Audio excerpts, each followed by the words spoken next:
Ani mga kaagaw ang mga baktin diri sa labason mga kaagaw nga gibaligya og tag 5,500 ang isa.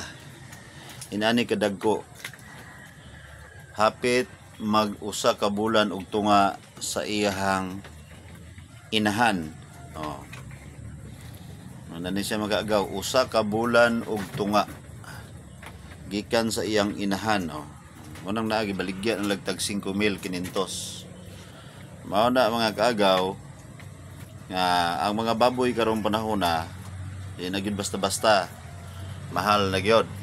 Mao na kay ang ilaha dire kung panalitan na pa sa tiyan imuha siyang bayran dawaton nila og tag 3.5. Pero gikan sa paglutas ila pang paabton og 15 dias para gi-release nila. Muna nga 5,500 ang ilahang pangayo sa usa ka baktin. Kay mga pure man ni siya mga kaagaw. Ako po ni gitry po nako. God bless niyo tanan, God bless niyo tanan mga kaagaw.